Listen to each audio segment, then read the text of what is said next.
नमस्कार दोस्तों, स्वागत है अंचल पर सबकी बड़ी खबर के साथ एक ऑफिस आगे सामने मौत है जहां पर चलेंगे। सबसे पहले और बड़ी खबर आपको बताएंगे दोस्तों, भारत जोड़ो यात्रा आज दिल्ली पहुंचने वाली है और इसको लेकर जबरदस्त तैयारी के बीच में कांग्रेस पार्टी की रैली को रोकने के लिए गांव-गांव में बिजली काटे जा रहे हैं। दोस्तों बताएंगे क्या है पूरा मामला और इसी के साथ में किस तरीके के हथकंडों का इस्तेमाल किया जा रहा है, इसके अपडेट भी आप तक पहुंचाएंगे। वहीं पर संसद के सत्र को 6 दिन पहले ही समाप्त कर दिया गया है। दोस्तों बताएंगे इसके पीछे क्या है बड़ा कारण और कांग्रेस पार्टी से इतर जम्मू कश्मीर के अंदर अपनी पार्टी बनाने चले गुलाम नबी आजाद को तगड़ा झटका। पार्टी के बड़े बड़े नेताओं ने कांग्रेस पार्टी में कर ली वापसी। वहीं चलेंगे एक और बड़ी अपडेट की तरफ जहां पर अखिलेश यादव के खिलाफ परिवाद बीजेपी के नेता ने दाखिल किया है। दोस्तों इसके पीछे क्या है बड़ा कारण, इसके अपडेट भी आप तक पहुंचाएंगे। साथ साथ अपने आप को हिंदुओं का संगठन बताने वाले आरएसएस ने ईसाइयों को लेकर लिया ऐसा फैसला कि जमकर आलोचना की जा रही है। दोस्तों वहीं पर बताएंगे आपको भारतीय जनता पार्टी मेयर के चुनाव में बड़ी बड़ी बातें कर रही थी, लेकिन अब अचानक से चुनाव से पीछे पैर खींच लिए हैं। क्या है इसके पीछे बड़ा कारण? दोस्तों वहीं पर राम सेतु के नाम पर वोट मांगने वाली बीजेपी की सरकार ने पार्लियामेंट में कह दिया कुछ ऐसा कि जमकर बवाल हो गया है। बीजेपी की कथनी करनी में फर्क दिखाई दे रहा है। दोस्तों एक एक करके चलेंगे सभी बड़ी खबरों की तरफ, सारी बड़ी जानकारी आप तक पहुंचाएंगे। लेकिन उससे पहले अगर आप भी मानते हैं कि राहुल गांधी की भारत जोड़ो यात्रा की कामयाबी बीजेपी के लिए सबसे बड़ा सिरदर्द बनी हुई है और इसीलिए कोरोना का हवाला देकर बंद करने की कोशिश की जा रही है, अगर आप इस बात का समर्थन करते हैं तो वीडियो को लाइक करके लाल बटन को दबाकर चैनल को सब्सक्राइब करके घंटे दबाकर कमेंट बॉक्स में जय हिंद जय भारत जरूर लिखिएगा। दोस्तों चलते हैं सबसे पहले और बड़ी खबर की तरफ जहां पर राहुल गांधी के नेतृत्व में आज राजधानी दिल्ली के अंदर भारत जोड़ो यात्रा आने वाली है, जिसको लेकर देर रात ये यात्रा बदरपुर बॉर्डर पहुंच चुकी है। दोस्तों जहां पर आज सुबह से ये यात्रा शुरू होने वाली है। आपको बता दें कि यात्रा को लेकर सारे रास्ते में झंडे बैनर पोस्टर होर्डिंग्स लगाए गए हैं। पार्टी सूत्रों के अनुसार शनिवार को बदरपुर बॉर्डर से होते हुए लाल किले तक जाने वाली है। दोस्तों आपको बता दें कि राहुल गांधी इस यात्रा को लेकर कांग्रेस पार्टी के वरिष्ठ नेता जयराम रमेश ने कहा कि उत्तर प्रदेश में कड़ाके की सर्दी पड़ने के बावजूद लगातार लोगों का हुजूम हमारे साथ दिखाई दे रहा है और इसके बाद दोस्तों आज ये यात्रा शाम को 9 दिनों का ब्रेक लेने वाली है और इसीलिए जबरदस्त समर्थन आज भी देखा जाएगा। वहीं आपको बता दें कि हरियाणा के अंदर राहुल गांधी की पद यात्रा के दौरान दोस्तों काफी बड़ी साजिश रची गई। दरअसल बड़ी अपडेट ये आ रही है कि हरियाणा पुलिस ने लोगों को भारत जोड़ो यात्रा में शामिल होने से रोकने के लिए तरह तरह के हथकंडों का इस्तेमाल किया, इस तरीके के आरोप लगे हैं। सबसे पहले गांव के अंदर बिजली के कनेक्शन काटे गए और ये दावा किया गया कि बिजली यहां पर है ही नहीं, जबकि अन्य इलाकों के अंदर बिजली दी जा रही थी। केवल उन इलाकों में बिजलियां नहीं पहुंच रही थी जहां पर राहुल गांधी की पदयात्रा गुजर रही थी। दोस्तों ऐसे में हरियाणा के पूर्व मुख्यमंत्री भूपेंद्र सिंह हुड्डा ने संवाददाता से बात करते हुए कहा कि सरकारी अफसर राजनीतिक हथकंडों का इस्तेमाल कर रहे हैं। उन्होंने चेतावनी देते हुए कहा कि पुलिस ठीक से काम करे, नहीं तो सरकारें तो आती जाती रहती है। इसी तरीके की शिकायत दोस्तों मध्य प्रदेश और महाराष्ट्र में भी मिली थी, जहां पर राहुल गांधी की स्वागत के लिए लगाए गए बैनर पोस्टर को हटा दिया गया था और उसके बाद कई जगह पर बिजली के कनेक्शन काटे गए थे, यानी पूरे रास्ते को अंधेरा कर दिया गया था ताकि ज्यादा से ज्यादा लोग राहुल गांधी की रैली में इकट्ठा ना हो पाए। इन सारे हथकंडों को इस बार हरियाणा में भी इस्तेमाल करता हुआ देखा गया है दोस्तों, जिसे लेकर पूर्व मुख्यमंत्री ने खुलेआम प्रशासन को चेतावनी दे दी है। देखते हैं इस तरीके की भाषा प्रशासन के लोगों को समझ में आता है या नहीं आता। और एक और बड़ी अपडेट की माने तो संसद का शीतकालीन सत्र भी अपने तय समय से पहले खत्म कर दिया गया है। लोकसभा और राज्यसभा की कार्यवाही अनिश्चित काल के लिए स्थगित कर दी गई है। लोकसभा में संसद के शीतकालीन सत्र के दौरान हुए कामकाज की जानकारी देते हुए लोकसभा के अध्यक्ष ओम बिरला ने बताया कि इस सदन में शीतकालीन सत्र के दौरान कुल 13 बैठकें हुई हैं जो 68 घंटे 42 मिनट तक चली है। वहीं पर सदन में चालू सत्र की कार्य उत्पादकता 97% रही है। दोस्तों बड़ी बात यह है कि लगातार चाइना के मुद्दे पर भारत सरकार से जवाब देने के लिए कहा जा रहा था, इसके बावजूद भारत सरकार की ओर से कोई जवाब नहीं दिया गया। वहीं पर गुलाम नबी आजाद जम्मू कश्मीर में अपनी पार्टी बनाने चले थे और बड़ी बड़ी बातें कर रहे थे। दोस्तों जम्मू कश्मीर के दिग्गज नेता और पूर्व मुख्यमंत्री रहे गुलाम नबी आजाद ने कांग्रेस पार्टी से अपने आप को अलग करके अपनी नई पार्टी डेमोक्रेटिक आजाद पार्टी बनाई। 1 महीने तक ये पार्टी चलती रही दोस्तों, लेकिन उसके बाद अचानक से सारे नेताओं ने इस्तीफा दे दिया है। आपको बता दें कि जम्मू कश्मीर की राजनीतिक जमीन पर अभी पार्टी उतर भी नहीं पाई थी और उससे पहले ही कई नेताओं ने इस्तीफा दे दिया है, जिसमें से एक राज्य के पूर्व मुख्यमंत्री हैं जिन्होंने अपना इस्तीफा दिया है। दोस्तों आपको बता दें कि पूर्व उप मुख्यमंत्री ताराचंद, पूर्व मंत्री डॉक्टर मनोहर लाल और पूर्व विधायक बलवान सिंह ने पार्टी से बाहर का रास्ता अपनाने का फैसला लिया है। बड़ी बात यह है कि इन तीनों नेताओं की अब घर वापसी हो सकती है। तीनों नेता कांग्रेस में वापसी कर सकते हैं। जम्मू कश्मीर की सियासत में ताराचंद, डॉक्टर मनोहर लाल और बलवान सिंह कद्दावर नेता के तौर पर जाने जाते हैं दोस्तों। और ऐसे में 1 महीने के भीतर ही इस तरीके का कांड होने के बाद एक बात स्पष्ट हो गई है कि जम्मू कश्मीर के अंदर कांग्रेस पार्टी का विकल्प बनने की कोशिश कर रहे गुलाम नबी आजाद को समझ में आ गया है कि संगठन से बड़ा नेता कभी नहीं होता है और गुलाम नबी आजाद को शायद लगा था कि उनकी वजह से कांग्रेस पार्टी है, लेकिन अब उनको साफ साफ ये समझ में आ जाएगा कि उनकी वजह से कांग्रेस पार्टी नहीं थी बल्कि कांग्रेस पार्टी की वजह से वो थे। इसी के साथ में दोस्तों उत्तर प्रदेश के भाजपा के प्रवक्ता राकेश त्रिपाठी ने समाजवादी पार्टी के अध्यक्ष अखिलेश यादव और पार्टी के प्रदेश अध्यक्ष नरोत्तम पटेल के खिलाफ लखनऊ में सांसद विधायक कोर्ट में शिकायत की है। कोर्ट ने सुनवाई की तारीख 7 जनवरी तय की है। आपको बता दें कि बीजेपी के नेता ने अपमानजनक भाषा का इस्तेमाल करने का दोनों पर आरोप लगाया है। उन्होंने कहा कि सपा के ट्विटर हैंडल पर 1 दिसंबर से लगातार उनके और उनके परिवार के खिलाफ अपमानजनक बातें की जा रही है। त्रिपाठी ने खुद को सपा का आधिकारिक एक मीडिया सेल का दावा करने वाले के ट्विटर हैंडल का स्क्रीनशॉट दिखाया है दोस्तों, जिसमें बीजेपी के कई वरिष्ठ नेताओं के संदर्भ में आपत्तिजनक बातों का इस्तेमाल किया गया है। त्रिपाठी ने कहा कि ट्विटर हैंडल अपमानजनक भाषा का इस्तेमाल करता है, जिससे मेरी और मेरे परिवार की छवि खराब हुई है। पूछने पर सपा के प्रवक्ता राजेंद्र चौधरी ने कहा कि उन्हें इस घटनाक्रम के बारे में कोई जानकारी नहीं है। दोस्तों देखते हैं आगे किस तरह की कार्रवाई की जाती है। वहीं पर ईसाइयों को लेकर भारतीय जनता पार्टी के पैतृक संगठन आरएसएस का जबरदस्त प्रेम झलका है। दोस्तों आपको बता दें कि संघ परिवार ईसाई समुदाय को जोड़ने की कोशिश में लगा हुआ है। दरअसल दोस्तों अब पहली बार अल्पसंख्यक मामलों के केंद्रीय राज्य मंत्री जॉन बारला मेघालय हाउस में शुक्रवार को क्रिसमस भोज की मेजबानी करने जा रहे हैं। आपको बता दें कि आरएसएस से जुड़े हुए राष्ट्रीय ईसाई मंच के इस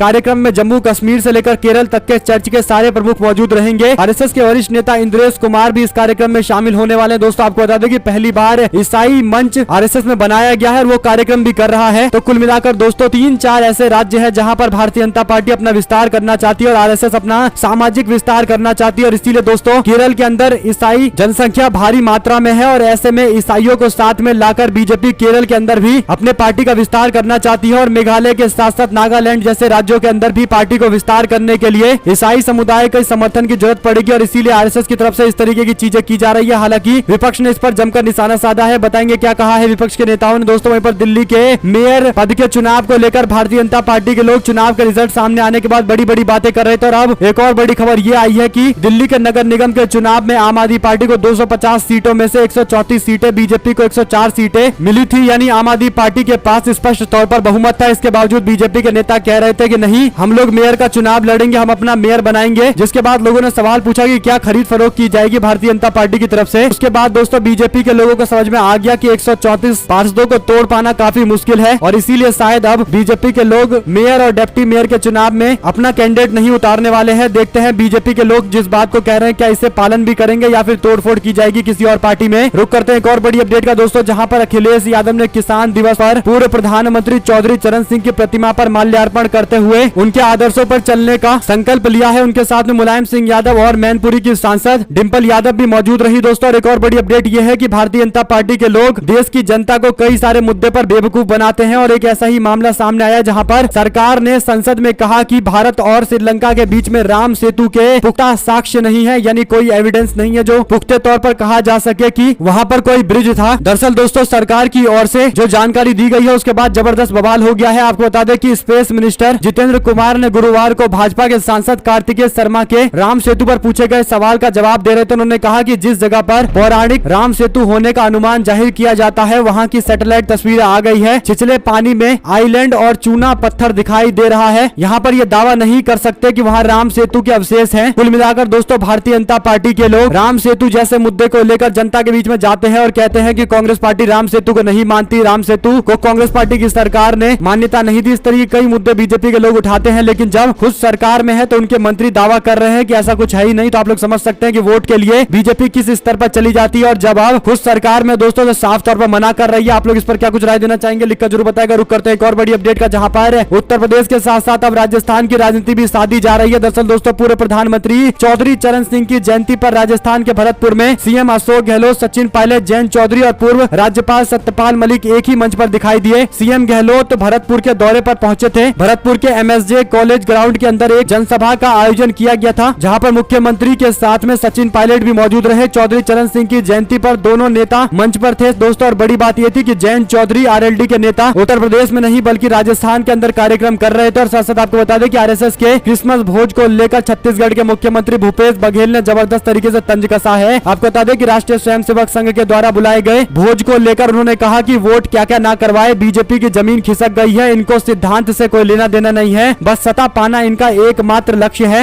एक पटी बची है, खुद सिमटते जा रहे हैं। भेंट मुलाकात कार्यक्रम के दौरान एयरपोर्ट पर मुख्यमंत्री ने बीजेपी को लेकर निशाना साधा। उन्होंने कहा कि कर्नाटका में चुनाव होने वाला है। आपको पता है कि महाराष्ट्र, कर्नाटक और मध्य प्रदेश में लोकतंत्र की चोरी की गई। अब गुजरात, उत्तर प्रदेश, गोवा, उत्तराखंड और नॉर्थ ईस्ट के कुछ राज्यों के अंदर बीजेपी की सरकार है। बीजेपी की कुछ एक पट्टी में सरकार बची हुई है और वो भी जल्द जाएगी। ये लोग कांग्रेस पार्टी को खत्म करने की बात कर रहे थे, ये लोग खुद निपटने वाले हैं और इसीलिए इनको डर सता रहा है। और साथ ही साथ यही बड़ा कारण है कि अब आरएसएस के लोग इस तरीके की योजनाएं बना रहे हैं। हालांकि उनको समझना चाहिए कि ईसाई समुदाय के लोग बीजेपी के बरगलाने पर उनके साथ में नहीं आएंगे, बल्कि उस पार्टी को वोट करेंगे जो सच में सेकुलर पार्टी है। ऐसे में दोस्तों आरएसएस के द्वारा बुलाई गई भोज के बारे में आपकी क्या कुछ राय है लिखकर जरूर बताएगा। हमारे साथ जुड़े दोस्तों का बहुत बहुत धन्यवाद। देख रहे थे आपका अपना चैनल जय हिंद जय भारत वंदे मातरम दोस्तों। और इस वीडियो को अपने लोगों तक शेयर करना तो बिल्कुल भूलेगा। बहुत बहुत धन्यवाद सभी दोस्तों, भाइयों बहनों मित्रों का। जय हिंद जय भारत वंदे मातरम, बहुत बहुत धन्यवाद।